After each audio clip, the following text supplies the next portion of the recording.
Assalamualaikum warahmatullahi wabarakatuh. Perkenalkan, kami dari kelompok 4 yang beranggotakan saya sendiri, Nida Anissa, Nazala Zian Zulfa, Syamaila Nurin, Netilawati, dan Wanda akan menjelaskan mengenai geografi regional negara berkembang di region Afrika Barat dan Afrika Utara.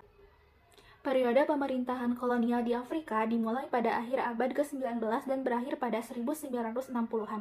Penjajahan ini dipicu oleh kebutuhan ekonomi Eropa akan bahan mentah dan persaingan antar negara. Meskipun Inggris menghentikan perdagangan budak di pantai, perdagangan di pedalaman tetap berlangsung.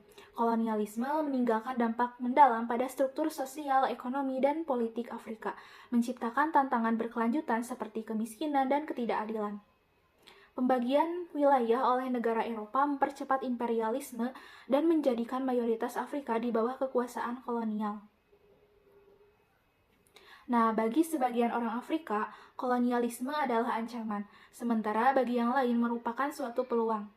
Kolonialisme di Afrika Barat mempengaruhi keadaan di sana dengan cara yang sangat signifikan, terutama dalam hal ekonomi, sosial, dan politik. Dampak-dampak ini telah berkontribusi pada status negara-negara Afrika Barat sebagai negara berkembang, dengan tantangan-tantangan yang masih dihadapi hingga saat ini seperti kemiskinan, ketidakadilan, dan masalah identitas. Nah, di sini terdapat peta persebaran penjajahan di benua Afrika. Salah satunya ada Afrika Barat yang dijajah oleh negara seperti Portugis, Inggris, Spanyol, dan Prancis. Nah, sekarang masuk ke kondisi fisik dan kondisi sosial Afrika Barat. Afrika Barat terletak di bagian barat benua Afrika yang membentang dari Samudra Atlantik di barat hingga ke pegunungan di timur. Secara astronomis, Afrika Barat terletak di antara 8 derajat lintang utara hingga 35 derajat lintang utara dan 20 derajat bujur timur hingga 5 derajat bujur timur. Dengan luas region diperkirakan sekitar 6,1 juta kilometer persegi. Afrika Barat berbatasan dengan Samudra Atlantik di bagian barat dan selatan, Gurun Sahara di utara, Gunung Kamerun hingga Danau Chad di timur, dan wilayahnya mencakup berbagai negara yang dimiliki. Afrika Barat memiliki keanekaragaman geografis termasuk dataran, pegunungan, dan pantai. Wilayah Afrika Barat meliputi bagian selatan tonjolan benua yang membentang ke arah barat hingga Samudra Atlantik. Wilayah ini dibelah oleh zona transisi Afrika yang berbatasan dengan tepi selatan Gurun Sahara. Fitur fisik utamanya meliputi Gurun Sahara dan Sungai Niger. Sungai Niger merupakan sungai terpanjang ketiga di Afrika dan membentang lebih dari 2.600 mil dari dataran tinggi Guinea melalui Mali, Niger, dan Nigeria sebelum mencapai Samudra Atlantik di Teluk Guinea. Kemudian, Afrika juga dikenal dengan iklim tropis dan subtropis, serta memiliki keanekaragaman ekosistem dan keanekaragaman hayati. Nah, letak astronomisnya mempengaruhi pola cuaca, pertanian, dan kehidupan sosial ekonomi di kawasan tersebut. Kawasan Afrika Barat mempunyai organisasi regional yang disebut dengan The Economic Community of West African States atau ECOWAS. Organisasi ini telah berdiri sejak tahun 1975 melalui Traktat Lagos. Melanjutkan penjelasan yang tadi, bahwa zona transisi Afrika membentang di wilayah Afrika Barat yang menunjukkan adanya pemisah antara Islam dan Kristen, serta antara Gurun Sahara dan daerah tropis. Keberagaman agama dan iklim biasanya ditunjukkan dengan adanya pemisah utara atau selatan. Islam merupakan agama yang dominan di sisi utara zona transisi Afrika. Kristen lebih dominan di selatan, dan kedua agama tersebut seringkali berbenturan di area pertemuan. Kepercayaan tradisional dan agama animisme juga dipraktikkan di zona transisi Afrika. Nah, di region Afrika Barat juga memiliki beberapa negara yang mana nantinya akan dijelaskan pada sesi berikutnya. Halo semuanya, saya Nazala Zian Zulfa. Di sini kita bakal bersama-sama mempelajari negara Benin sebagai negara berkembang. Negara Benin ini beriklim tropis, di mana secara geografis negara Benin ini dibatasi dengan sungai-sungai Nigeria di sebelah utara dan dataran pesisir di sebelah selatan. Ada juga bagian yang sedikit tidak datarnya di bagian timur. Jika secara demografis, negara Benin ini memiliki kurang lebih penduduknya 14 juta. Rata-rata mereka itu bertempat tinggalnya di pesisir pantai, di mana sebagian kota besar ini terpusat, yaitu khususnya di Porto Novo dan Kota Nau.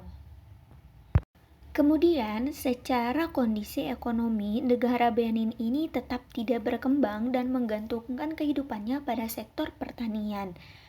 Adapun produksinya seperti kapas, kemudian itu dilakukan perdagangannya secara regional. Dilihat dari sosial budayanya, negara Benin ini memiliki 40 etnis yang berbeda-beda loh, termasuknya Aceh, Yoruba, etnis Pon, dan lain-lain. Jika dilihat dari indikator kualitatif negara berkembangnya, secara etos kerja, mereka ini sangat menghargai nilai kerja keras dan juga ketekunan dalam bertani, karena kan mereka menggantungkan hidupnya pada pertanian. Namun, secara pendidikan, negara Benin ini termasuk kategorinya rendah loh, apalagi tingkat literasinya yang rendah dan juga termasuk 10 negara dengan tingkat literasi terendah. Bahkan secara mata pencaharian pun belum beragam, mereka masih menggantungkan hidupnya pada sektor pertanian. Nah, sekarang kita berjalan-jalan ke salah satu negara lagi, yaitu Burkina Faso, di mana terletak di tengah-tengah Afrika dengan populasi mencapai 20 juta jiwa. Menurut Bank Dunia, dengan rata-rata usianya itu mereka populasi muda 21,8 tahun. Namun, Burkina Faso ini menjadi salah satu negara termiskin di dunia. Tingkat kemiskinannya dapat mengakibatkan ekonomi yang lemah dan rendahnya tingkat pembangunan manusia di negara tersebut. Negara Burkina Faso ini masih bergantung pada pertanian dan peternakan. Adapun pertambangan itu hanya pertambangan dengan skala kecil.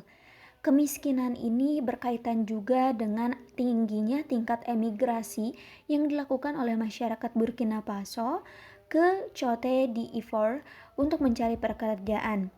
Kebijakan dan ekonomi bantuan internasional pun dirasa kurang dalam menunjang kegiatan ekonomi negara ini. Meskipun menjadi negara termiskin, tapi Burkina Faso ini masih banyak orang yang mengunjungi. Termasuk ini salah satu foto dari medan yang ada di Burkina Faso dan juga masyarakatnya. Negara selanjutnya adalah negara Gambia, terletak di pesisir wilayah Afrika. Negara ini penduduknya hidup di bawah garis kemiskinan dengan pendapatan 1,25 US dollar per harinya. Kemudian sumber daya dan anggarannya juga masih kurang untuk memadai kehidupannya sehingga menjadi kendala utama dalam pengembangan sektor pendidikan. Kesetaraan gender di negara tersebut, perempuan dalam pendidikan itu masih kurang sehingga kesenjangan gendernya dalam akses dan keberhasilan pendidikannya dirasa kurang mumpuni. Kemudian tingkat pendidikan pastinya di bawah rata-rata. Kemudian juga negara Gambia ini meskipun memiliki sungai besar, namun mereka masih berkaitan ataupun bermata pencaharian utama sebagai perdagangan, kemudian pertanian, dan ketergantungan pada kacang tanah yang mereka produksi. Berdasarkan pencarian di Google, terdapat beberapa tempat pariwisata yang ada di negara Gambia. Ada Kunta Kineta Island, ada juga Kachilak, Crocodile Pool, dan beberapa tempat pariwisata lainnya. Namun mungkin karena tingkat ketertarikan pariwisata untuk datang ke negara tersebut kurang, jadi masih saja pariwisata di sana belum berkembang sebagaimana di negara-negara lain.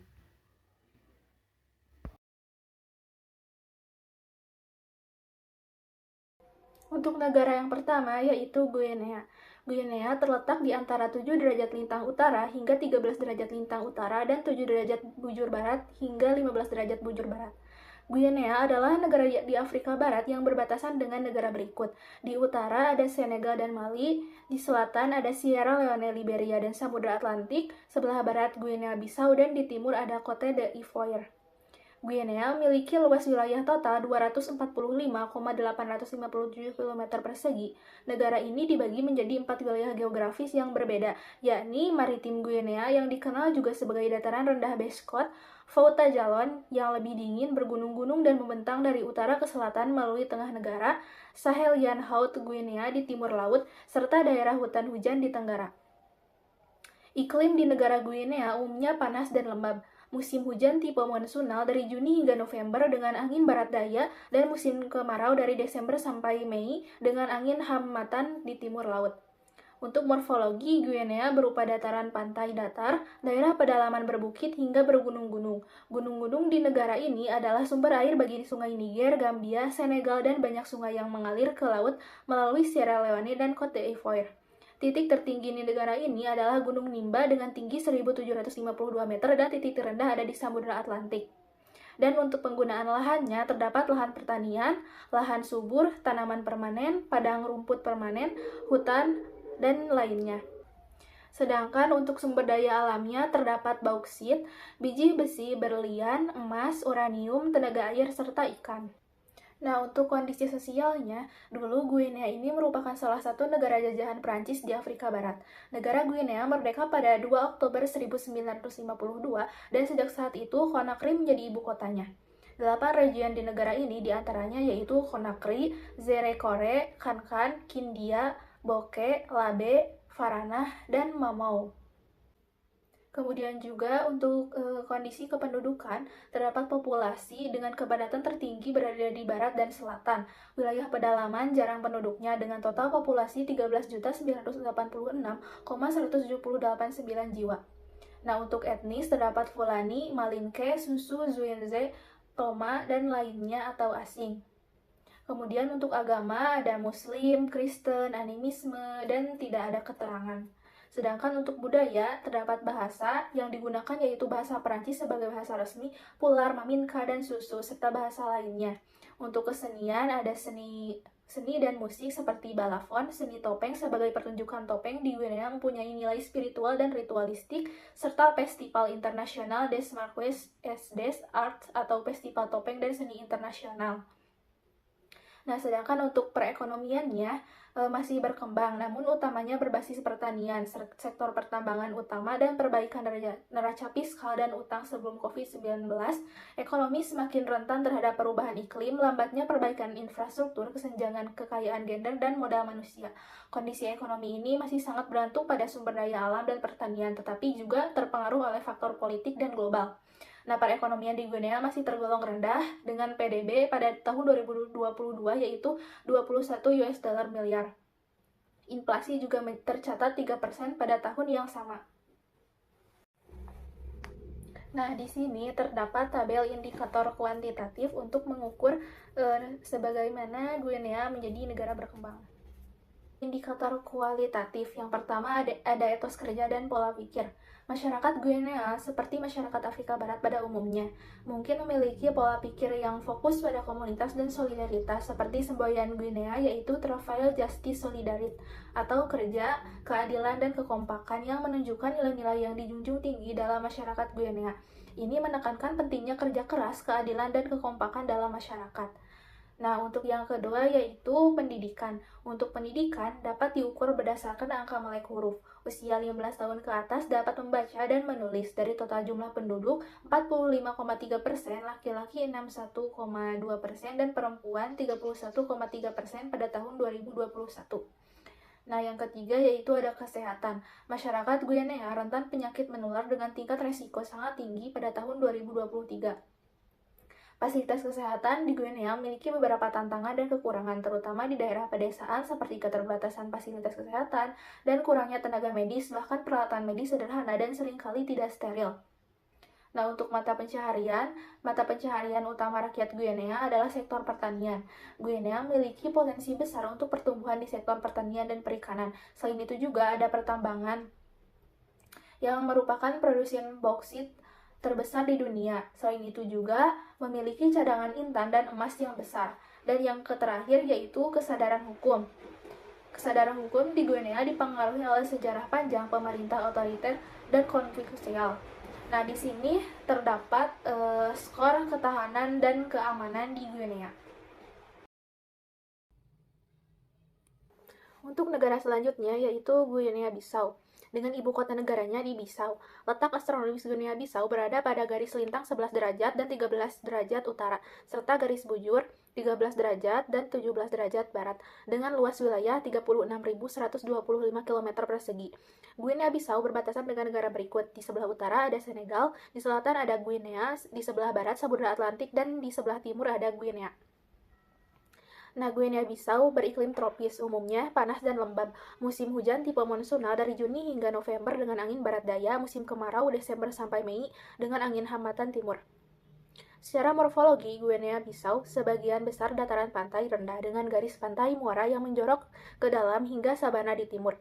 Banyak pulau lepas pantai termasuk Kepulauan Dos Bijagos yang terdiri dari 18 pulau utama dan banyak pulau kecil. Titik tertingginya ada di Dongo Ronda dengan ketinggian 277 meter dan titik terendah ada di Samudra Atlantik. Nah, untuk penggunaan lahannya bermacam-macam. Di antaranya terdapat lahan pertanian, lahan subur, tanaman berpanen, padang rumput permanen, hutan, dan lainnya. Nah, untuk kondisi sosialnya terdapat kependudukan. Yang pertama yaitu ada populasi dengan total 2.132,325 jiwa, dan etnis yaitu terdapat etnis Balanta, Fulani, Manjako, Mandinga, Papel, kelompok etnis kecil yang tidak ditentukan, dan ini merupakan perkiraan pada tahun 2015. Sedangkan untuk agama ada Muslim, agama rakyat, Kristen, dan lain sebagainya. Kemudian untuk bahasa, terdapat bahasa Kreol berbasis Portugis, Portugis sebagai bahasa resmi, bahasa Pular, dan Mandingo. Sedangkan untuk budayanya, budaya di Guinea-Bissau ini terpengaruhi oleh budaya Afrika dan Portugis, seperti musik, tarian, musik dansa, kuliner seperti Cavrila de Frango, serta tradisi seperti orang Fula dan inisiasi ritual. Sedangkan untuk perekonomiannya, ekonomi di Guinea-Bissau ini masih kurang terdiversifikasi. Ekonomi Guinea-Bissau didominasi oleh pertanian dan perikanan, serta sebagian besar bergantung pada bantuan asing. 2 dari 3 penduduk Guinea-Bissau masih berada di bawah garis kemiskinan absolut. Di daerah pedesaan, terutama dari separuh penduduk negara itu miskin. Pada tahun 2023, PDB Guinea-Bissau tumbuh 4,3%, naik dari 4,2% pada tahun 2022. Pertumbuhan ini didorong oleh produksi beras yang kuat dan investasi. Selanjutnya ada indikator kuantitatif dari negara Guinea-Bissau. Di sini terdapat 8 kategori yang dapat dijadikan sebagai acuan atau indikator dari negara Guinea-Bissau sebagai negara berkembang. Nah, untuk indikator kualitatifnya, yang pertama yaitu ada etos kerja dan pola pikir. Masyarakat Guinea-Bissau memiliki etos kerja yang dipengaruhi oleh berbagai faktor sosial, ekonomi, dan budaya. Secara umum, etos kerja di negara ini cenderung rendah, dengan banyak individu yang mudah menyerah pada nasib dan kurangnya motivasi untuk berinovasi atau meningkatkan keterampilan. Budaya korupsi, kolusi, dan nepotisme juga menjadi tantangan dalam pembangunan etos kerja yang positif. Yang kedua yaitu ada tingkat pendidikan. Di Guinea-Bissau, tingkat literasi sekitar 53%, hanya 30% anak yang mulai bersekolah pada usia 6 tahun.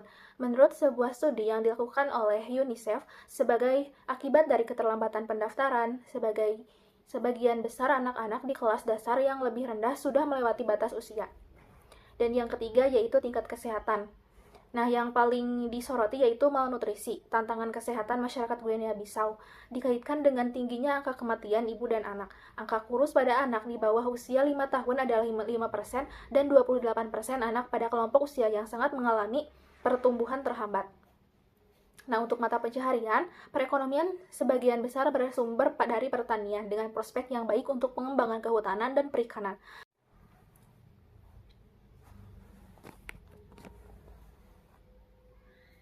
Dan yang terakhir ada kesadaran hukum. Kesadaran hukum di Guinea-Bissau mencerminkan interaksi antara hukum formal dan hukum adat.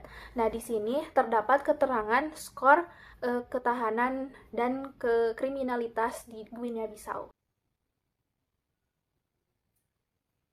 Nah, untuk negara selanjutnya yaitu negara Ghana. Secara astronomis, Ghana terletak di antara 4 derajat 45 menit hingga 11 derajat lintang utara dan 1 derajat 15 menit hingga 3 derajat 15 menit bujur barat. Negara ini berbatasan dengan beberapa negara. Di antaranya ada Pantai Gading di sebelah barat, Togo di sebelah timur, dan Burkina Faso di sebelah utara. Di sebelah selatan, Ghana berbatasan dengan Teluk Guinea dengan luas wilayah sekitar 238,533 km persegi. Ghana merupakan salah satu negara di Afrika Barat yang memiliki garis pantai sepanjang 560 km. Ghana juga memiliki iklim tropis, hangat, dan relatif kering di sepanjang pantai tenggara, panas dan lembab di bagian barat daya, panas dan kering di utara.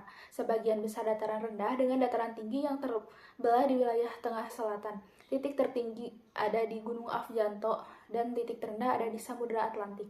Nah, untuk penggunaan lahan, terdapat lahan pertanian, tanaman permanen, padang rumput permanen, hutan, dan lainnya. Nah, ibu kota Ghana berada di Accra dan negara ini dikenal sebagai penghasil coklat terbesar di dunia serta memiliki sejarah yang kaya, termasuk menjadi negara pertama di Afrika Sub-Sahara yang meraih kemerdekaan dari penjajahan Inggris pada tahun 1957. Sumber daya alamnya terdapat emas, kayu, berlian, industri, bauksit, mangan, ikan, karet, tenaga air, minyak bumi, perak, garam, dan batu kapur. Masuk ke kondisi sosial. Yang pertama ada kependudukan. Nah, untuk populasi di Ghana totalnya ada 34.589,92 jiwa. Sedangkan untuk etnis, ada etnis Akan, Mole, Dagbani, Gadagme, Gurma, Guan, Grusi, Mande, dan sebagainya. Nah, untuk agama sendiri, terdapat Kristen, seperti Kristen Pentakosta atau Karismatik, Protestan, Katolik, dan sebagainya. Ada juga Muslim, tradisionalis, dan sebagainya. Nah, untuk bahasa, terdapat bahasa Asante, Fante, Boron, Dagomba, Dangme, Dagarte atau Dagaba, Kokomba, Akyem, dan lainnya. Nah, selanjutnya ada budaya. Sastra Ghana dipengaruhi oleh tradisi lisan dan agama. Musik tradisional termasuk gaya high life sering dipadukan dengan elemen barat dan dimainkan pada acara-acara khusus seperti pernikahan dan pemakaman. Festival memainkan peran penting dalam kehidupan masyarakat Ghana. Beberapa festival terkenal termasuk Panafest, yaitu untuk merayakan warisan orang Ghana dan diaspora Afrika Amerika, diadakan setiap musim panas. Kemudian juga ada festival Homowo, yaitu dirayakan ketika panen setelah masa kelaparan dengan makna simbolis berseru-seru di kelaparan untuk mengenang masa sulit. Nah, yang selanjutnya ada kondisi perekonomian. Ghana telah mencatat pertumbuhan ekonomi negatif sebesar 3,2% pada kuartal 2 tahun 2020 yang merupakan pertama kalinya dalam 37 tahun. Penyebab utamanya adalah pandemi COVID-19 yang menyebabkan perbatasan wilayah dan lumpuhnya sektor bisnis, terutama sektor perhotelan yang mengalami penurunan pendapatan sebesar 76%. Ghana mengalami krisis utang yang parah. Pemerintah Ghana telah mengajukan kebangkrutan setelah gagal membayar utang miliaran dolar kepada kreditor internasional. Pemerintah telah menyetujui pinjaman sebanyak sekian miliar US dollar dari IMF untuk menstabilkan perekonomian. Namun, inflasi masih berkisar 40% dan suku bunga telah diinvestasikan hingga 30% untuk mengatasi inflasi. Inflasi di Ghana melonjak hingga 54% pada Desember 2022, sebelum menurun menjadi sekitar 40% pada Agustus 2023. Depresiasi mata uang cedi Ghana juga signifikan dengan nilai cedi melemah 13% terhadap dolar Amerika Serikat sepanjang tahun ini. PDB per kapita Ghana menurun 2.579 US dollar pada tahun 2021. Ini menunjukkan penurunan kualitas hidup dan pendapatan per kapita. Tingkat kemiskinan di Ghana sekitar 3,6% dan utang pemerintah mencapai 84,9% dari PDB pada tahun 2023. Nah, di sini terdapat tabel indikator kuantitatif yang terdiri dari 8 kategori yang menunjukkan apakah negara Ghana ini termasuk ke dalam negara berkembang. Nah, selanjutnya masuk ke indikator kualitatif. Yang pertama ada etos kerja dan pola pikir. Ghana belum memiliki etos kerja yang sama tinggi. Ghana masih menghadapi tantangan dalam meningkatkan kinerja ekonominya, terutama dalam hal pengembangan industri dan pendidikan. Pola pikir masyarakat Ghana dipengaruhi oleh kombinasi faktor-faktor budaya, agama, dan kesadaran global yang membutuhkan perhatian ekstra untuk meningkatkan kesetaraan gender dan kesejahteraan sosial. Yang selanjutnya yaitu tingkat pendidikan. Ghana telah meningkatkan akses dan kualitas pendidikan dasar. Namun tantangan yang terus ada yaitu mencakup pendaftaran anak di bawah umur dan di atas umur di tingkat sekolah dasar pertama. Lebih dari 1 juta anak putus sekolah dan kesenjangan geografis dalam pembelajaran. Selanjutnya ada tingkat kesehatan. Kondisi dan sistem kesehatan di Ghana memiliki beberapa tantangan dan kelemahan, tetapi juga ada upaya yang dilakukan untuk meningkatkan sistem kesehatan. Ghana mengalami kekurangan perawat yang profesional. Banyak perawat Ghana yang meninggalkan negara untuk mencari pekerjaan dengan gaji yang lebih baik di negara-negara dengan gaji tinggi seperti Inggris. Hal ini menyebabkan kekurangan staf di rumah sakit dan unit perawatan intensif yang berdampak pada kualitas layanan kesehatan. Kemudian juga ada mata pencaharian. Di Ghana terdapat mata pencaharian seperti peternakan, perikanan, pertanian, dan pertambangan sumber daya alam. Dan yang terakhir ada kesadaran hukum. Kesadaran hukum masyarakat Ghana terlihat dalam pengaturan hukum yang ketat, pengelolaan sumber daya alam yang efektif, dan upaya pengembangan ekonomi lokal yang berkelanjutan. Sistem campuran hukum yang digunakan di Ghana menunjukkan bahwa hukum di negara tersebut tidak hanya berdasarkan aturan-aturan tertulis, tetapi juga mencakup prinsip-prinsip agama dan adat. Nah, di sini terdapat skor ketahanan Ghana dan skor kriminalitas yang ada di negara Ghana. Republik Liberia adalah sebuah negara di pesisir Afrika Barat yang berbatasan dengan Samudra Atlantik di barat daya, Sierra Leone di barat laut, Guyana di utara, dan Pantai Gading di timur. Secara geografis, Liberia terletak antara 4 derajat lintang utara hingga 9 derajat lintang utara dan 7 derajat bujur timur hingga 12 derajat bujur timur. Untuk topografi Liberia bervariasi dari dataran pantai yang datar hingga bergulung, dihiasi bakau dan rawa-rawa menuju dataran tinggi dan pegunungan rendah di timur laut. 3 sungai terbesar di Liberia adalah Paul, John, dan Chestos yang semuanya mengalir ke Samudra Atlantik. Sementara Sungai Kapala dengan panjang 515 km adalah sungai yang terpanjang. Liberia memiliki iklim ekuator yang panas sepanjang tahun dengan curah hujan tinggi dari Mei hingga Oktober. Pada musim dingin, November hingga Maret, angin harmattan yang membawa debu sering menyebabkan masalah bagi penduduk di Liberia. Dilihat dari segi kondisi sosial, Liberia memiliki populasi yang mencapai 5.437.249 jiwa. Liberia adalah negara dengan keragaman etnis yang cukup besar. Kelompok etnis terbesar adalah Kipel, yang mencakup 20,2% dari total populasi. Dalam hal bahasa resmi Liberia adalah bahasa Inggris yang digunakan oleh sekitar 20% penduduk. Selain itu, terdapat 27 bahasa asli yang digunakan termasuk varian dari bahasa Inggris Liberia. Agama di Liberia didominasi oleh Kristen dengan 84,9% penduduknya beragama Kristen. Adapun kondisi budaya Liberia yang terlihat dari masyarakat yang memiliki tradisi yang sangat kaya, mencakup berbagai upacara pernikahan, pesta adat, dan ritual keagamaan. Upacara pernikahan melibatkan berbagai tahapan dan ritual yang rumit, yang mencerminkan status sosial dan ekonomi keluarga kedua mempelai. Misalnya, dalam beberapa kelompok etnis seperti Kipel, pengantin pria harus memberikan mahar berupa barang-barang atau hewan ternak kepada keluarga pengantin wanita sebelum pernikahan berlangsung. Karena untuk kondisi ekonomi Liberia dapat dilihat dari pendapatan Liberia yang cukup rendah di Afrika Barat dengan ekonomi yang masih menghadapi banyak tantangan, seperti kelangkaan pangan, kemiskinan, inflasi, dan utang pemerintah yang terus meningkat. Sebelum pandemi COVID-19, Liberia sudah mengalami resesi beli diperkirakan sebesar 8.884 juta dolar dengan penurunan bertahap pada tahun-tahun sebelumnya.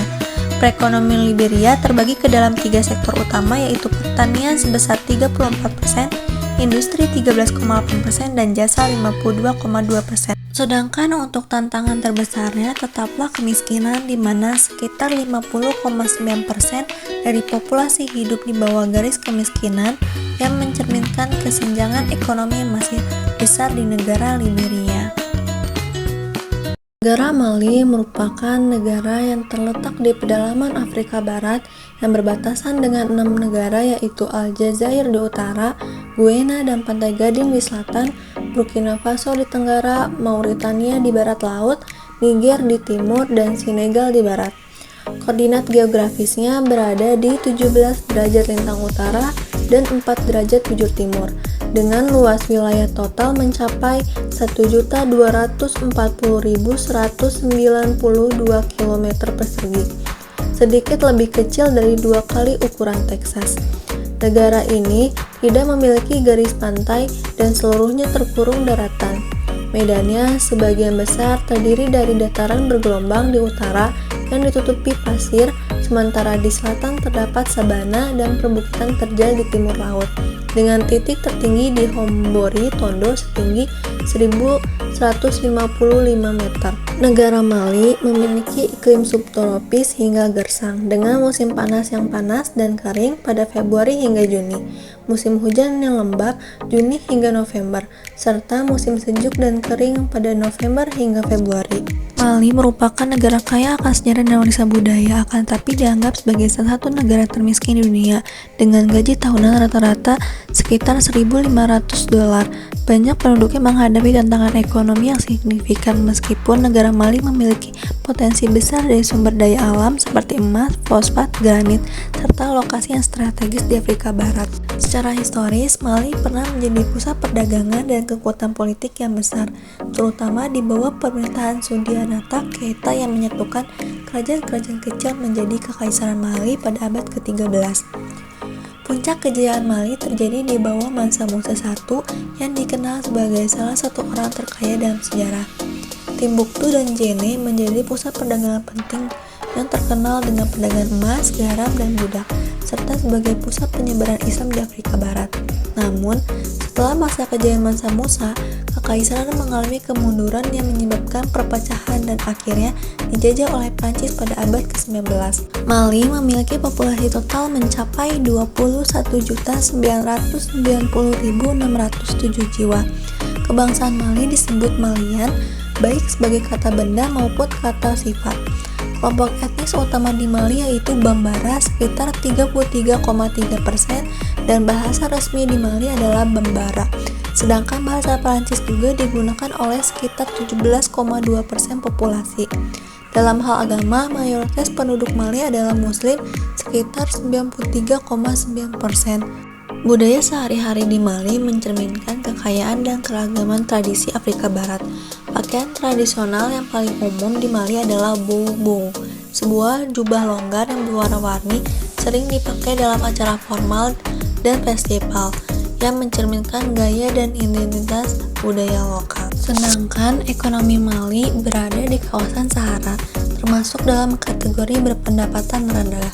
Negara ini menghadapi resesi parah akibat dampak COVID-19 dan ketidakstabilan politik yang berkepanjangan.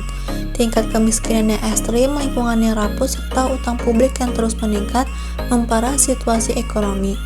Sektor utama perekonomian Mali adalah pertanian dan ekspor emas, tapi terorisme dan peperangan yang terus berlanjut mengganggu stabilitas dan perkembangan ekonomi negara Mali.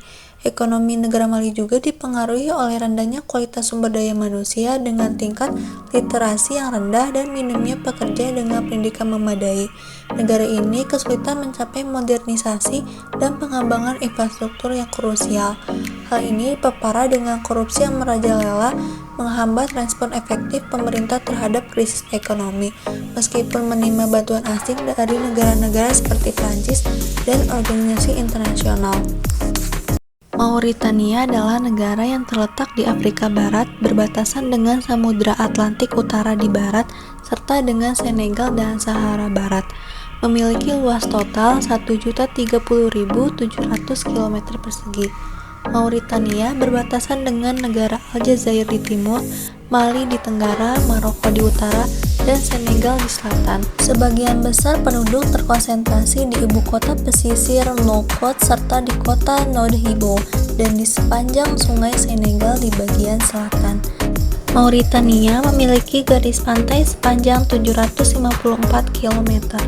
Sementara di bagian wilayah utara, tengah, dan timur yang merupakan gurun dan memiliki iklim gurun yang selalu panas, kering, dan berdebu, dengan sebagian besar wilayahnya terdiri dari dataran Sahara yang tandus dan datar, serta beberapa bukit di bagian tengah. Mauritania juga mengalami angin sirokko yang panas dan kering, terutama pada bulan Maret dan April, serta kekeringan berkala. Total populasi negara ini sekitar 4.328.040 jiwa. Secara etnis, negara ini mayoritas terdiri dari 40% Haratines dengan bahasa resmi dan nasional Mauritania adalah bahasa Arab. Sementara bahasa pula Soninke dan Wolof juga diakui sebagai bahasa nasional. Mauritania merupakan negara muslim dengan 100% dari populasi menganut agama Islam secara resmi. Sedangkan kondisi budaya, khususnya seni dan musik Mauritania dipengaruhi oleh tradisi lisan dan sejarah nomaden. Musik tradisional seperti griots merupakan bagian penting dari budaya, dengan alat musik seperti tinit sering digunakan. Tari dan puisi juga memiliki tempat penting dalam perayaan dan acara nasional. Sedangkan ekonomi Mauritania adalah ekonomi berpendapatan menengah ke bawah dengan ketergantungan utama pada sektor agraris. Negara ini menghadapi sejumlah tantangan ekonomi dan sosial termasuk urbanisasi yang meningkat, kepemilikan tanah yang buruk, korupsi sistematik, ketegangan sosial dan ketenagakerjaan, serta ancaman terorisme. Penangkapan ikan yang berlebihan oleh pihak asing juga memperburuk kondisi ekonomi yang rapuh. Mauritania termasuk salah satu negara termiskin dengan ekonomi yang sebagian besar bergantung pada pertanian, peternakan, dan perikanan. Sekitar 20% dari penduduk Mauritania hidup dengan penghasilan kurang dari $1.25. Perbudakan merupakan masalah hak asasi manusia yang paling mendesak di negara ini, dengan sekitar 4% dari populasi menjadi budak. Ini adalah jumlah tertinggi di dunia. 0 derajat sampai 16 derajat bujur timur dan garis 11 derajat sampai 24 derajat lintang utara. Niger adalah negara terbesar di Afrika Barat dengan luas total 1.267.000 km persegi. 3/4-nya gersang karena gurun Sahara menutupi lebih dari 80% wilayahnya. Sungai Niger, sungai terbesar di Afrika Barat.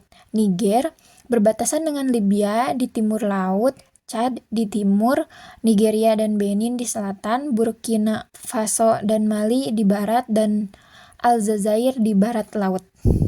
Niger memiliki iklim panas yang ditandai dengan suhu yang sangat tinggi sepanjang tahun, musim kemarau yang panjang dan intens dari Oktober sampai Mei, dan musim hujan yang singkat dan tidak beratur yang terkait dengan musim hujan Afrika Barat. Suhu tahunan rata-rata berkisar antara 21,9 derajat sampai 36,4 derajat Celcius dengan suhu yang jauh lebih dingin di wilayah pegunungan. Perekonomian Niger berpusat pada tanaman pangan, peternakan, dan beberapa deposit uranium terbesar di dunia. Perekonomian ini hanya mengalami sedikit perubahan dalam 20 tahun terakhir dan tidak terlalu beragam atau spesifik. Meskipun pertumbuhan PDB Niger baru-baru ini relatif kuat, rata-rata 5,2% antara tahun 2000 sampai 2020. Sosial budaya negara Niger, yang pertama ada etnis. Niger memiliki beragam kelompok etnis adalah sebagai berikut: Hausan, Zarma dan Hongsai, Tuareg pula, Kanuri, Manga, Tubu, Arab, dan lain sebagainya. Niger memiliki 10 bahasa nasional yang diakui, yaitu Arab, Buduma, Fulfulde, dan lain sebagainya. Islam adalah agama yang paling dominan. Dua agama utama Niger antara lain yaitu Kristen dengan populasi 0,3% dan animisme.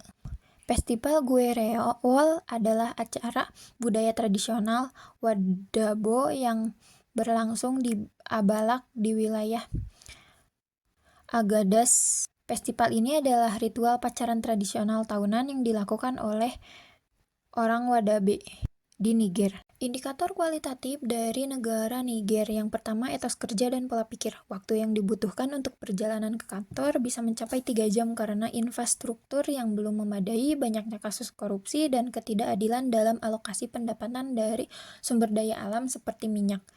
Yang kedua ada pendidikan tingkat buta huruf yang tinggi di Niger dapat mempengaruhi etos kerja. Pendidikan yang buruk dapat mengurangi kemampuan seseorang untuk menyelesaikan tugas dengan efektif. Yang ketiga, kesehatan. Niger memiliki infrastruktur kesehatan yang buruk yang membatasi akses masyarakat ke pelayanan kesehatan yang berkualitas. Yang keempat, mata pencaharian perekonomian sebagian besar bersumber dari pertanian dengan prospek yang baik untuk mengembangkan kehutanan dan perikanan. Selain pertanian, adapun peternakan meliputi babi, kambing, domba, sapi, dan unggas. Kesadaran hukum di Niger masyarakat mungkin lebih fokus pada bertahan hidup daripada memahami dan menghormati hukum. Kesadaran hukum di Nigeria juga dipengaruhi oleh faktor-faktor sosial dan politik lainnya seperti kemiskinan, ketidakadilan sosial, dan ketidakstabilan politik. 0 derajat sampai 16 derajat bujur timur dan garis 11 derajat sampai 24 derajat lintang utara. Niger adalah negara terbesar di Afrika Barat dengan luas total 1.267.000 km persegi. 3/4-nya gersang karena gurun Sahara menutupi lebih dari 80% wilayahnya. Sungai Niger, sungai terbesar di Afrika Barat.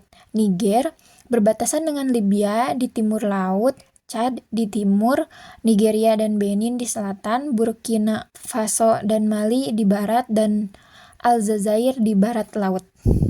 Niger memiliki iklim panas yang ditandai dengan suhu yang sangat tinggi sepanjang tahun, musim kemarau yang panjang dan intens dari Oktober sampai Mei, dan musim hujan yang singkat dan tidak beratur yang terkait dengan musim hujan Afrika Barat. Suhu tahunan rata-rata berkisar antara 21,9 derajat sampai 36,4 derajat Celcius dengan suhu yang jauh lebih dingin di wilayah pegunungan. Perekonomian Niger berpusat pada tanaman pangan, peternakan, dan beberapa deposit uranium terbesar di dunia. Perekonomian ini hanya mengalami sedikit perubahan dalam 20 tahun terakhir dan tidak terlalu beragam atau spesifik. Meskipun pertumbuhan PDB Niger baru-baru ini relatif kuat, rata-rata 5,2% antara tahun 2000 sampai 2020. Sosial budaya negara Niger, yang pertama ada etnis. Niger memiliki beragam kelompok etnis adalah sebagai berikut: Hausan, Zarma dan Hongsai, Tuareg pula, Kanuri, Manga, Tubu, Arab, dan lain sebagainya. Niger memiliki 10 bahasa nasional yang diakui yaitu Arab, Buduma, Fulfulde, dan lain sebagainya. Islam adalah agama yang paling dominan. 2 agama utama Niger antara lain yaitu Kristen dengan populasi 0,3% dan animisme.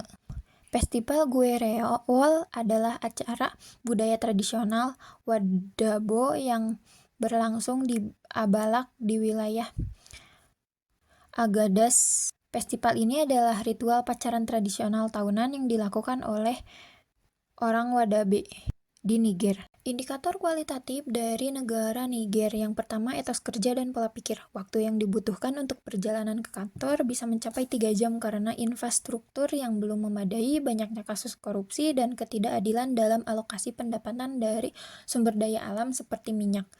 Yang kedua ada pendidikan tingkat buta huruf yang tinggi di Niger dapat mempengaruhi etos kerja. Pendidikan yang buruk dapat mengurangi kemampuan seseorang untuk menyelesaikan tugas dengan efektif. Yang ketiga, kesehatan. Niger memiliki infrastruktur kesehatan yang buruk yang membatasi akses masyarakat ke pelayanan kesehatan yang berkualitas. 0 derajat sampai 16 derajat bujur timur dan garis 11 derajat sampai 24 derajat lintang utara. Niger adalah negara terbesar di Afrika Barat dengan luas total 1.267.000 km persegi. 3/4-nya gersang karena gurun Sahara menutupi lebih dari 80% wilayahnya. Sungai Niger, sungai terbesar di Afrika Barat. Niger berbatasan dengan Libya di timur laut, Chad di timur, Nigeria dan Benin di selatan, Burkina Faso dan Mali di barat, dan Aljazair di barat laut. Niger memiliki iklim panas yang ditandai dengan suhu yang sangat tinggi sepanjang tahun, musim kemarau yang panjang dan intens dari Oktober sampai Mei, dan musim hujan yang singkat dan tidak beratur yang terkait dengan musim hujan Afrika Barat. Suhu tahunan rata-rata berkisar antara 21,9 derajat sampai 36,4 derajat Celcius dengan suhu yang jauh lebih dingin di wilayah pegunungan. Perekonomian Niger berpusat pada tanaman pangan, peternakan, dan beberapa deposit uranium terbesar di dunia. Perekonomian ini hanya mengalami sedikit perubahan dalam 20 tahun terakhir dan tidak terlalu beragam atau spesifik. Meskipun pertumbuhan PDB Niger baru-baru ini relatif kuat, rata-rata 5,2% antara tahun 2000 sampai 2020. Sosial budaya negara Niger, yang pertama ada etnis. Niger memiliki beragam kelompok etnis adalah sebagai berikut: Hausan, Zarma dan Hongsai, Tuareg pula, Kanuri, Manga, Tubu, Arab, dan lain sebagainya. Niger memiliki 10 bahasa nasional yang diakui, yaitu Arab, Buduma, Fulfulde, dan lain sebagainya.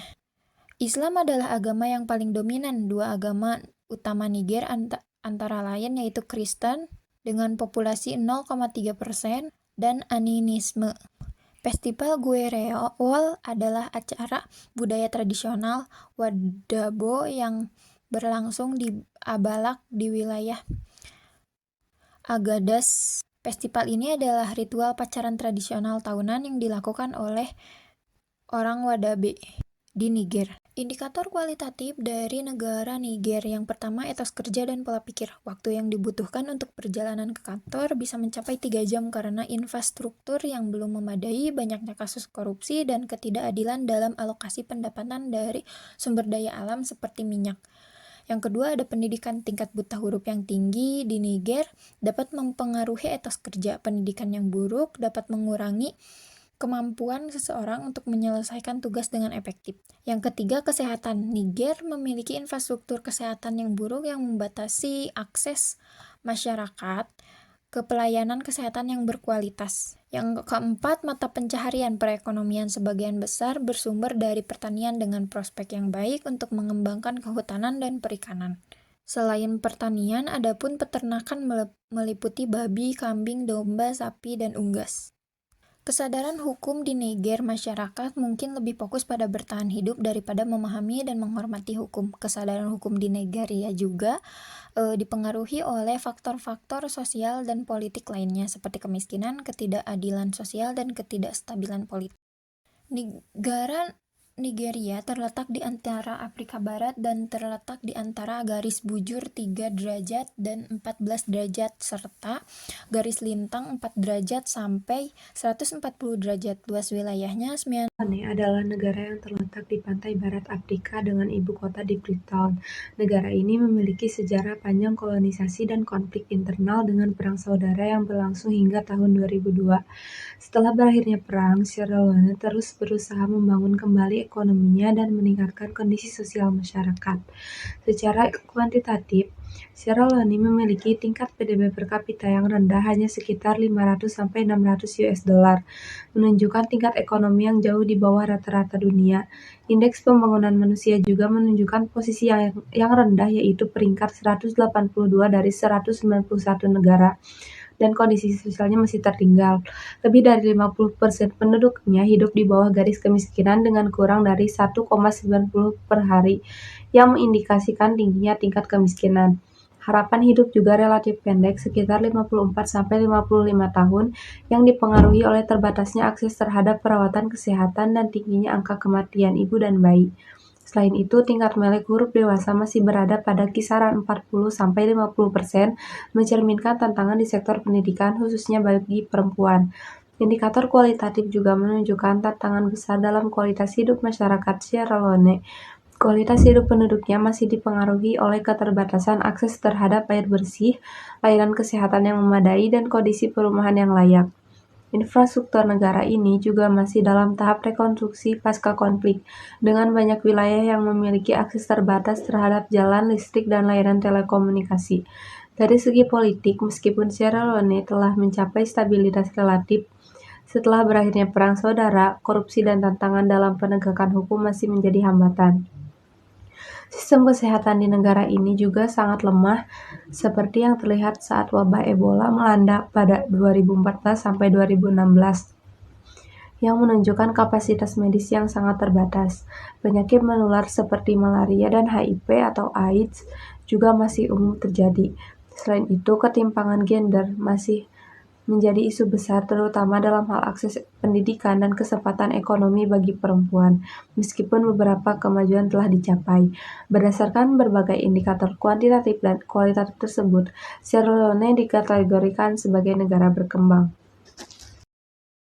Senegal adalah sebuah negara di Afrika Barat yang berbatasan dengan Samudra Atlantik. Ekonominya bertumpu pada sektor pertanian, pertambangan, dan jasa, dengan PDB per kapita sekitar 1.640 US dollar pada tahun 2023. Angka kelahiran di Senegal cukup tinggi, yaitu sekitar 33,2 kelahiran per 1.000 orang. Sementara kematian bayi masih relatif tinggi di angka 35,4 per 1.000 kelahiran. Harapan hidup rata-rata mencapai 67 tahun. Senegal mempunyai IPM rendah yaitu 0,511 yang mengindikasikan tantangan dalam pembangunan ekonomi dan sosial. Secara kualitatif, etos kerja masyarakat Senegal ditandai dengan kegigihan, terutama di sektor informal dan pertanian. Pola pikir masyarakat umumnya masih tradisional, tetapi mengalami perubahan seiring peningkatan akses pendidikan. Sistem pendidikan di Senegal sedang berkembang meskipun tantangan seperti kurangnya infrastruktur dan tenaga pengajar masih ada. Dalam bidang kesehatan, Senegal menghadapi berbagai masalah, termasuk malaria dan HIV. Meskipun ada kemajuan dalam layanan kesehatan dasar, ekonomi Senegal sedang berkembang tetapi masih rentan terhadap fluktuasi harga komoditas global. Kesadaran hukum di Senegal terus meningkat, meskipun pelaksanaannya masih terkendala oleh birokrasi dan korupsi di beberapa sektor. Berdasarkan indikator kuantitatif dan kualitatif tersebut, Senegal merupakan negara berkembang. Adalah negara kecil di Afrika Barat yang berbatasan dengan Ghana, Benin, dan Burkina Faso. Ekonominya bergantung pada pertanian, terutama produksi kopi, kapas, dan kakao. PDB per kapita Togo sekitar 890 US dollar pada tahun 2023. Angka kelahiran di Togo cukup tinggi, yaitu sekitar 32,9 per 1.000 kelahiran penduduk. Sementara angka kematian bayi mencapai 44 per 1.000 kelahiran hidup. Harapan hidup di negara ini adalah sekitar 61,5 tahun. Togo memiliki indeks pembangunan manusia atau IPM yang relatif rendah, yaitu 0,515 pada tahun 2021, menunjukkan tantangan dalam pembangunan. Dari segi kualitatif, etos kerja masyarakat Togo sangat dipengaruhi oleh tradisi dan pertanian, namun sektor informal masih mendominasi. Pola pikir masyarakat mulai berubah dengan masuknya teknologi dan modernisasi, tetapi masih ada ketergantungan besar pada pekerjaan manual. Pendidikan di Togo menghadapi tantangan infrastruktur dan akses, meski ada upaya peningkatan. Kesehatan juga menjadi perhatian, terutama dengan masih tingginya angka kematian bayi dan kurangnya akses ke layanan kesehatan yang berkualitas. Secara ekonomi, Togo sedang berupaya memperbaiki daya saing internasional dengan meningkatkan infrastruktur dan diversifikasi ekonomi. Kesadaran hukum di Togo berkembang, meski penegakan hukum dan korupsi masih menjadi tantangan besar. Berdasarkan indikator kuantitatif dan kualitatif tersebut, Togo merupakan negara berkembang. Secara geografis, Afrika Utara yang memiliki luas wilayah sekitar 6.025.950 km persegi merupakan sebuah kawasan yang terletak di bagian utara benua Afrika yang dibatasi oleh wilayah berikut.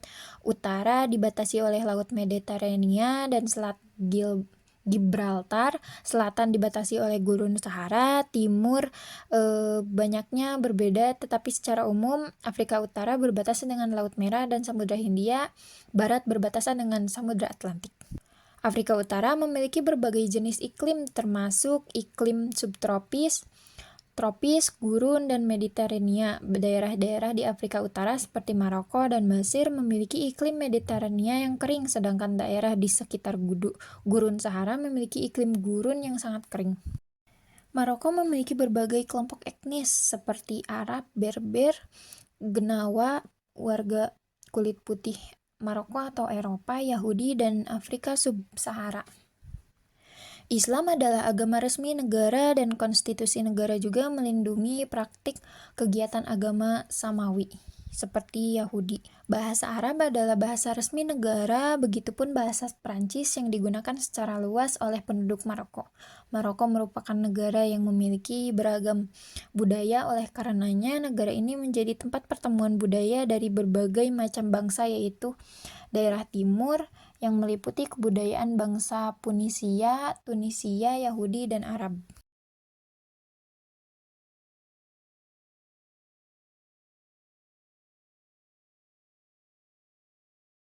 Aljazair adalah negara terbesar di Afrika, terletak di wilayah Maghreb dan berbatasan dengan Laut Mediterania. Ekonomi Aljazair bergantung pada sumber daya alam, terutama minyak dan gas alam. Pada 2023, PDB per kapita Aljazair sekitar 3.765 US$. Angka kelahiran berada pada 22,4 per 1.000 orang, sementara angka kematian bayi mencapai 18,1 per 1.000 kelahiran hidup. Harapan hidup di Aljazair berkisar pada 76 tahun. Indeks Pembangunan Manusia atau IPM Aljazair adalah 0,745 yang menempatkannya dalam kategori pembangunan manusia menengah ke tinggi. Secara kualitatif, etos kerja masyarakat Aljazair dipengaruhi oleh budaya kerja keras dan ketekunan. Namun masih ada tantangan dalam hal efisiensi birokrasi. Pola pikir masyarakat cenderung konservatif dengan nilai-nilai tradisional yang kuat. Sistem pendidikan mengalami kemajuan tetapi masih menghadapi masalah kualitas dan akses yang merata. Di sektor kesehatan, meski terdapat fasilitas yang memadai, layanan kesehatan di wilayah pedesaan masih perlu diperbaiki. Dalam hal ekonomi, diversifikasi menjadi tantangan utama karena ketergantungan pada sektor energi. Kesadaran hukum meningkat, namun penegakan hukum masih mengalami kendala, terutama terkait dengan transparansi dan korupsi. Berdasarkan indikator kualitatif dan kuantitatif tersebut, Aljazair merupakan negara berkembang. Selanjutnya adalah negara Mesir yang berada di daerah Afrika Utara. Negara Mesir ini merupakan salah satu negara yang bergantung pada pertanian, media, ekspor minyak bumi, gas alam, dan pariwisata juga. Kurang lebih, masyarakatnya itu masih ketergantungan pada Sungai Nil yang terus membebani sumber daya dan perekonomian masyarakatnya. Negara dengan beribu kotakan Kairo ini merupakan salah satu negara yang memiliki sejarah terpanjang daripada negara manapun. Negara Mesir ini bahkan sampai sekarang masih menjadi tujuan para pelajar untuk belajar di sana, khususnya di ibu kotanya yaitu Kairo. Jika dilihat dari indikator kuantitatifnya secara keseluruhan dan berbagai sumber yang menyatakan bahwa negara Mesir ini termasuk negara maju. Apalagi jika kita melihat usia harapan hidup yang sudah mencapai 72 tahun, kemudian juga kepadatan penduduk yang tidak begitu tinggi, dan hal ini masih bisa dikatakan sebagai negara maju, apalagi menjadi pusat dalam peradaban, salah satunya yaitu negara Mesir beribu kotakan Kairo. Ditunjukkan dengan bukti-bukti yang lainnya seperti pendidikan yang sudah maju, kemudian adanya kegiatan ekspor, pertanian yang sudah berkembang, dan indikator-indikator lainnya yang mendukung negara Mesir sebagai negara maju.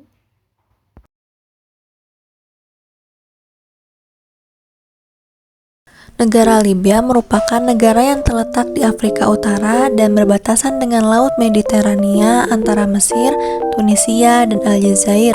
Memiliki koordinat geografis 25 derajat lintang utara dan 17 derajat bujur timur dengan luas total 1.759.540 km persegi yang sepenuhnya berupa daratan. Libya adalah negara terbesar keempat di Afrika dan ke-17 terbesar ke dunia. Negara ini memiliki batas wilayah sepanjang 4.339 km dan garis pantai sepanjang 1.770 km. Secara geografis, Libya memiliki iklim Mediterania di sepanjang pantai dan gurun yang kering dan ekstrim di pedalaman. Medan negara ini sebagian besar tandus dengan dataran datar hingga bergelombang dan ketinggian rata-rata 423 meter. Titik tertinggi adalah Biku Biti pada ketinggian 2.267 meter. Libya juga memiliki bendera dengan desain yang khas dengan makna simbol yang mendalam. Bendera ini terdiri dari 3 warna horizontal, yaitu merah di bagian atas, hitam di tengah, dan hijau di bagian bawah.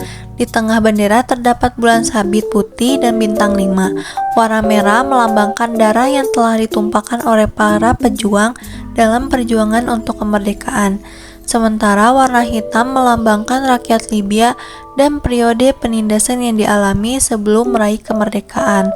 Warna hijau melambangkan kemakmuran dan harapan untuk masa depan yang lebih baik.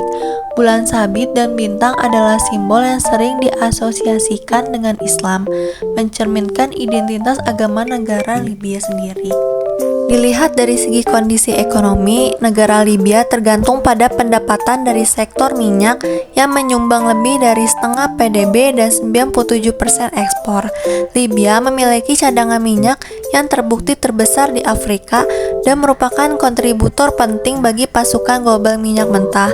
Libya menghadapi banyak masalah struktural termasuk kurangnya institusi, tata pemerintahan yang lemah, dan pengangguran. Struktural kronis ekonomi menunjukkan kurangnya diversifikasi ekonomi dan ketergantungan yang signifikan pada tenaga kerja imigran.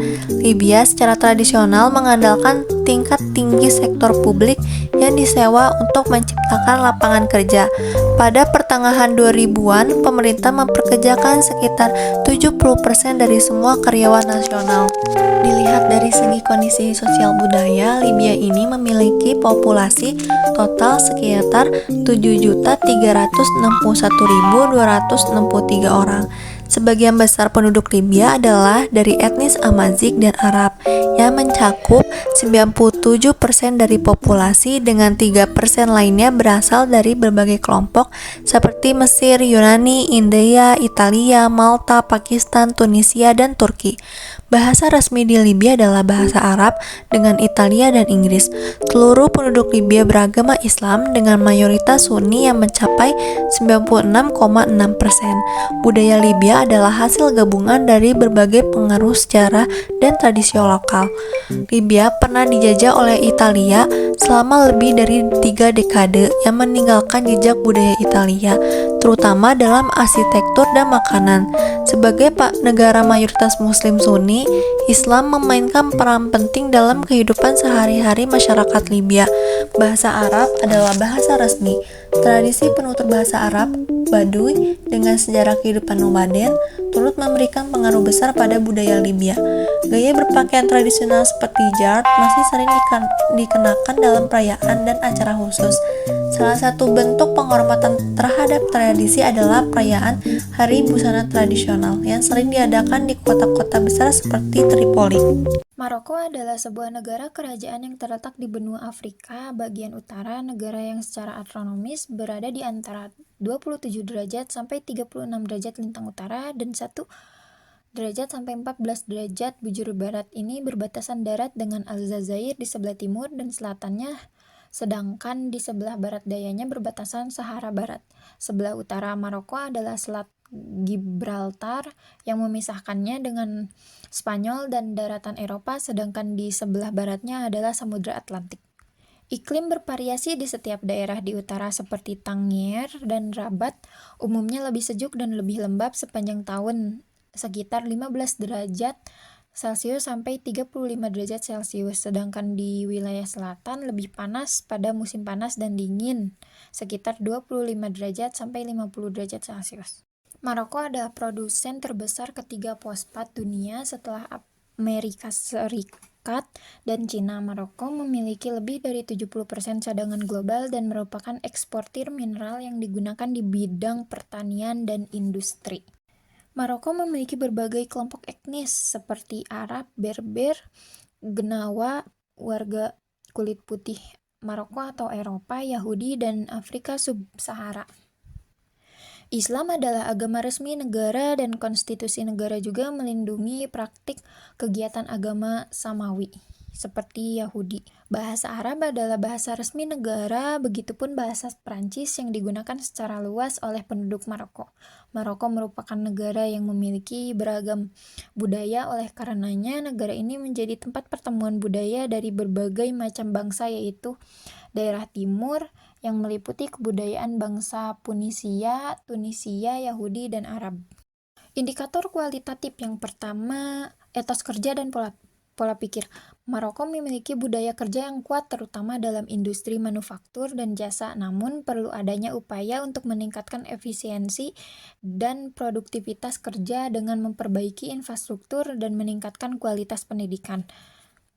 Pendidikan di Maroko berbasis pada agama Islam dan bahasa agama dengan sistem pendidikan formal yang terdiri dari pendidikan dasar selama 9 tahun, termasuk 6 tahun sekolah dasar dan 3 tahun sekolah menengah pertama. Maroko memiliki beberapa tantangan dalam kesehatan seperti penyebaran penyakit menular seperti TBC, kolera, hepatitis, dan demam berdarah. Mata pencarian di Maroko didominasi oleh sektor pertanian, menyuplai sekitar 14% dari produk domestik bruto dan memperkerjakan 40-45% populasi. Masyarakat Maroko memiliki kesadaran hukum yang tinggi, terutama dalam hal pelaksanaan hukum yang berkualitas. Pemerintah Maroko berusaha meningkatkan kesadaran hukum masyarakat dengan mempromosikan nilai-nilai asasi manusia dan kewarganegaraan melalui sekolah-sekolah. Untuk negara selanjutnya yaitu Tunisia. Tunisia dengan ibu kota Tunis secara astronomis terletak di antara 30 derajat lintang utara hingga 38 derajat lintang utara dan 7 derajat bujur barat hingga 12 derajat bujur barat.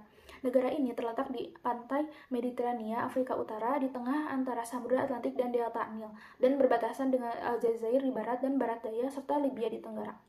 Negara ini memiliki luas total 163,610 km persegi. Morfologi Tunisia berupa pegunungan di utara, dataran tengah panas dan kering, daerah semi kering di selatan menyatu dengan Sahara dengan titik tertinggi di Jebel Chambi dan titik terendah di Salt Al-Garsah. Tunisia memiliki iklim sedang di utara dengan musim dingin yang ringan dan hujan serta musim panas yang panas dan kering. Gurun di selatan. Untuk penggunaan lahan di sana terdapat lahan pertanian, lahan subur tanaman permanen, padang rumput permanen, hutan, dan sebagainya. Sedangkan untuk sumber daya alamnya terdapat minyak bumi, fosfat, biji besi, timbal, seng, dan garam. Nah, selanjutnya masuk ke kondisi sosial. Yang pertama ada populasi. Di Tunisia terdapat 12.356,121 jiwa pada tahun 2022 dan tingkat urbanisasinya ada 1,34%. Sedangkan untuk etnis terdapat etnis Arab, Eropa, Yahudi, dan sebagainya. Dan untuk agamanya terdapat Muslim yang secara resmi yaitu Sunni. Untuk yang lainnya ada Kristen, Yahudi, Muslim Syiah, dan Bahai. Sedangkan untuk budayanya terdapat bahasa yang digunakan secara resmi yaitu bahasa Arab, bahasa Prancis. Dan untuk keseniannya sangat kaya dan beragam karena dipengaruhi oleh sejarah panjang pengaruh luar dari berbagai etnis dan bangsa. Budaya Tunisia bercampur karena sejarah panjang pengaruh luar dari orang-orang seperti Fenisia, Romawi, Vandal, Bizantium, Arab, Sikulo, Norman, Turki, Italia, Malta, dan Prancis. Ini menciptakan warisan budaya yang unik dan bercampur. Nah, yang selanjutnya ada ekonomi. Tunisia adalah negara dengan perekonomian yang relatif kecil di Afrika Utara yang dicirikan oleh sektor jasa yang besar, segmen industri yang menyusut, dan produksi pertanian yang terus tumbuh. PDB Tunisia diperkirakan mencapai 45,6 miliar dolar Amerika Serikat pada tahun 2022, nilai terendah di antara negara-negara Afrika Utara. Pada tahun 2022 dan 2021, PDB mencatat tingkat pertumbuhan tahunan sekitar 3%. Perekonomian perlahan pulih dari kontraksi tajam yang disebabkan oleh wabah virus corona pada tahun 2020. Nah, di sini terdapat tabel indikator kuantitatif yang menunjukkan indikator-indikator mana yang digunakan untuk mengetahui bahwa negara Tunisia itu merupakan negara berkembang. Nah, selanjutnya ada indikator kualitatif. Yang pertama ada etos kerja dan pola pikir. Etos kerja dan pola pikir masyarakat Tunisia dipengaruhi oleh beberapa faktor termasuk sejarah, budaya, dan kondisi sosial politik. Yang pertama ada kerjasama dan gotong royong, dan yang kedua ada dinamis dan adaptif. Untuk selanjutnya, untuk tingkat pendidikan bisa dilihat dari literasi. Usia 15 tahun ke atas dapat membaca dan menulis. Jumlah penduduknya 82,7%, untuk laki-laki 89,1% dan perempuan 82,7%. Sedangkan untuk tingkat kesehatan, sanitasinya membaik. Perkotaan 98,8% dari populasi, pedesaan 99,4% dari populasi, totalnya 99%, dan penyakit jantung sebagai penyebab kematian utama. Sedangkan untuk mata pencahariannya ada pertanian, industri, pariwisata, perdagangan, dan jasa. Dan terakhir ada kesadaran hukum. Kesadaran hukum di sana merujuk pada pemahaman dan penghargaan masyarakat terhadap hukum serta peraturan yang berlaku. Kesadaran ini penting untuk menciptakan masyarakat yang taat hukum dan menghormati hak-hak individu. Setelah revolusi Tunisia pada tahun 2011, kesadaran hukum mengalami peningkatan dengan memiliki banyak orang yang menyadari hak-hak mereka dan pentingnya keadilan serta transparansi dalam sistem hukum. Nah, di sini bisa dilihat skor ketahanan hukum dan skor kriminalitas yang ada di Tunisia. Sahara Barat adalah wilayah di Afrika Barat yang masih mengalami sengketa dengan klaim kedaulatan oleh Maroko dan gerakan pembebasan Polisario. Wilayah ini sebagian besar terdiri dari gurun dan memiliki populasi sekitar 500.000 jiwa. Secara ekonomi, Sahara Barat bergantung pada sumber daya alam seperti fosfat dan perikanan. PDB per kapita diperkirakan sekitar 2.500 US dollar. Meski angka pasti sulit ditentukan karena status politiknya yang tidak jelas, angka kelahiran di Sahara Barat berkisar sekitar 30 per 1.000 penduduk, sementara angka kematian bayi mencapai 40 per 1.000 kelahiran hidup. Harapan hidup penduduk adalah sekitar 64 tahun. Indeks pembangunan manusia atau IPM-nya relatif rendah, namun juga sulit untuk dihitung secara resmi karena terbatasnya data. Dari segi indikator kualitatif, etos kerja masyarakat Sahara Barat dipengaruhi oleh tradisi nomaden dan keterbatasan sumber daya, sehingga mereka lebih fokus pada subsistensi dan bertahan hidup. Pola pikir masih banyak dipengaruhi oleh adat dan kepercayaan lokal, meskipun ada pengaruh modernisasi di kota-kota utama. Sistem pendidikan dan layanan kesehatan di wilayah ini juga terbatas, terutama karena konflik yang sedang berlangsung dan kurangnya infrastruktur.